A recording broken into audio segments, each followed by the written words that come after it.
welcome to Planetterrian Daily, episode 118 for July 12, 2026. Let's get into today's research and health developments. Columbia researchers link serotonin signaling to faster progression of degenerative mitral valve disease in patients carrying a specific genetic variant.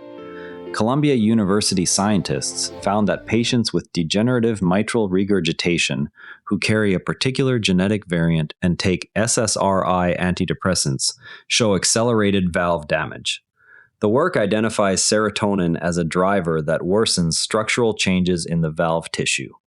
Researchers examined how medication choice could influence surgical timing in genetically susceptible individuals. The team is now examining whether altering serotonin pathways might slow progression in this subgroup. The study was reported on Science Daily. A research team in Sicily flew drones into the plume above an active volcano to sample gases near the crater rim using laser spectroscopy. The approach aims to detect changes in gas composition that precede eruptions. Early tests show the drones can maintain position in turbulent air while collecting data that ground instruments cannot reach. The work was reported on phys.org. Researchers intend the method to reach locations inaccessible to fixed monitoring stations. The project focuses on real-time plume chemistry rather than visual or seismic signals alone. Further flights are planned to refine gas ratio thresholds that might indicate impending activity. University of Göttingen trials found that cattle respond to virtual boundaries with the same avoidance behavior observed at conventional electric fences. The study measured turning angles and grazing distribution across multiple herds. The data suggest virtual systems can deliver comparable spatial control without physical infrastructure. Animals maintained consistent distance patterns whether the boundary was physical or projected. No additional training beyond initial exposure was required for the observed responses. The approach eliminates the need for wire installation or maintenance across large pastures. University of Potsdam researchers showed that standard extinction risk models perform differently depending on whether climate change removes a species' habitat or merely relocates it. Current assessment methods do not distinguish these scenarios, leading to systematic under- or overestimation of risk. The team calls for revised protocols that incorporate habitat dynamics. Models that treat all habitat change as outright loss produced higher risk estimates than those allowing for relocation. The distinction matters most for species whose ranges are projected to shift rather than shrink. Revised frameworks would require separate parameters for each type of change. From cardiac tissue changes driven by a signaling molecule, we move to another protein that moves toxic material between cells in the brain. Yale researchers identified a pair of neuron surface proteins that facilitate transmission of the toxic protein associated with Parkinson's disease. Blocking these proteins in mouse models sharply reduced spread of the aggregates and slowed disease progression. The finding supplies a new molecular target for therapies aimed at interrupting propagation rather than only clearing existing aggregates. Yale's identification of two neuron surface proteins that ferry toxic aggregates between cells offers a concrete handle on Parkinson's propagation. Blocking the proteins in mice cut spread and slowed motor decline, shifting attention from clearance of existing aggregates to interruption of cell-to-cell transfer.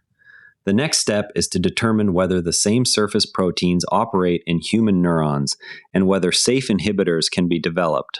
What remains unclear is how early in the disease this transmission begins and whether blocking it would still help after symptoms appear. Lund University surveys using trained detection dogs counted living and dead bumblebees along 60 Swedish road verges. Verges with dense flowers attracted foraging bees, yet mortality rose sharply where traffic volume was highest. The results quantify how roadside habitat can function as an ecological trap. Mortality counts were obtained through systematic searches aided by the detection dogs. High flower verges showed the largest gap between attraction and survival.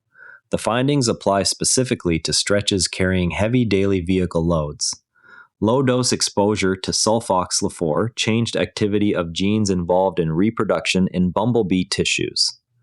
The study links the next-generation insecticide to molecular changes that could affect colony viability over time. Because pollinators support roughly one-third of global food production, the findings add to concerns about sublethal pesticide effects. The work was reported on Science Daily. Gene expression shifts were measured in multiple tissue types after controlled exposure. The doses used were below levels that cause immediate mortality. The results point to longer-term effects on queen production and colony persistence. While protein surfaces control disease spread, other surfaces, those of gold atoms, actively reorganize to control chemistry. Researchers mapped how surface atoms on gold spontaneously form protective patterns that prevent oxygen from reaching the metal. The reorganization suppresses oxidation far more effectively than previously modeled. The mechanism explains the long-term brightness of gold objects and points to new ways to design gold catalysts for manufacturing and clean energy applications. Most people picture gold as a passive, chemically inert metal that simply refuses to react. In reality, atoms on its surface actively rearrange into ordered patterns that physically exclude oxygen, cutting oxidation rates by as much as 1 trillion times. Right now, any gold ring or watch you wear is protected by this dynamic atomic reorganization rather than by absolute inertness. The same surface behavior that keeps jewelry bright for generations also explains why gold remains an effective catalyst in industrial processes. One memorable detail is that the protective reorganization suppresses oxidation far beyond what static models had predicted. The practical takeaway is that future catalyst design can deliberately exploit surface atom mobility instead of treating gold as a fixed, unreactive platform. Engineers developed a robotic sensor that distinguishes gram-positive from gram-negative bacteria by surface mechanical properties alone. The system bypasses chemical staining and trained interpretation steps required in conventional gram tests. It is intended for rapid screening in food safety, environmental monitoring, and infection control. Classification occurs through direct physical contact without added reagents.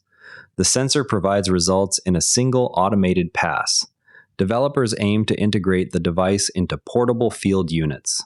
From atomic scale self-organization in metals, we turn to engineered self-organization inside living cells. Postec engineers rebuilt the ribosome's protein synthesis machinery into an RNA-based platform that reads up to 6 intracellular signals and autonomously triggers a programmed response. The circuit lets cells act as simple decision-making units without external control. The work moves synthetic biology closer to autonomous cellular computers. The study was reported on phys.org. A genetic screen in Saccharomyces cerevisiae showed that no single PIF1 or RECQ family helicase is essential for tolerance to the G4 stabilizing compound pyridostatin. Sensitivity appeared only in double mutants spanning both families, and an additional helicase, SRS2, proved non-redundant for managing recombination. The results support a 2-layer model of G4 maintenance. The work was reported on bioRxiv. Single helicase deletions left cells able to grow in the presence of the compound. Only combined loss of representatives from both families produced clear sensitivity. SRS2 function remained necessary even when other helicases were intact. Reliable cellular decision-making depends on redundancy. Next, we look at how neural circuits achieve the same robustness. University of Hong Kong researchers working with Princeton and Columbia colleagues mapped sensory motor circuits in C. elegans that maintain function even when individual genes or connections are removed. The study demonstrates how backup pathways compensate for disruptions. The findings help explain why some neural defects produce little observable change in behavior. From biological redundancy that preserves function, we examine a material's failure mode where redundancy is absent. Researchers traced how soft lithium filaments fracture the rigid ceramic electrolyte, creating short-circuit pathways. The work supplies a mechanistic explanation for a long-standing failure mode. Solving the cracking problem could enable safer, higher-energy solid-state cells for vehicles and electronics. Experiments revealed cracks propagating through non-elastic simple fluids, challenging the assumption that only complex, elastic fluids can break. The observation forces a re-examination of the physical conditions required for fracture.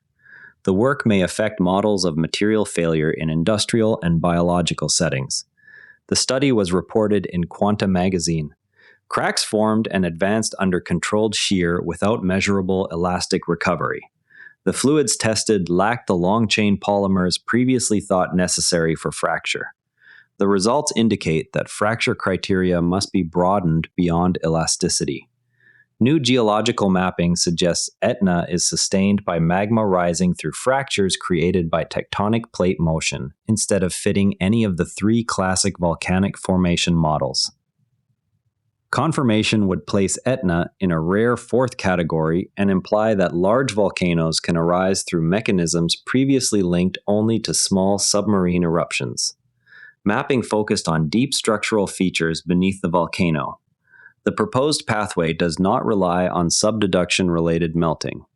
The findings reopen questions about how other large volcanic systems are supplied. From failure mechanisms at the atomic and materials level, we close with a broader look at how small molecular details scale to visible outcomes. Before we go, keep an eye on follow-up work from the Yale team on whether the same surface proteins operate in human neurons. That's Planetterrian Daily for today. If you enjoyed this, a rating or review on Apple Podcasts or Spotify really helps new listeners find the show. I'm Patrick in Vancouver. Thanks for listening, and I'll see you tomorrow. And if you'd rather watch than listen, find us on YouTube at NERA Network. Links in the show notes. And before you go, this show is part of the NERA Network, a family of daily podcasts on tech, science, and markets, each one a short, sharp briefing you can finish on the commute. If today earned its place in your feed, here's your next listen. Unintended Consequences, True Stories of Good Intentions That Backfired. Find every show free at neranetwork.com. Want the written briefing with source links? Each show keeps a summaries page on neranetwork.com, scannable, dated, and free. This episode used AI voice synthesis of my voice. Editorial selection and analysis are my own.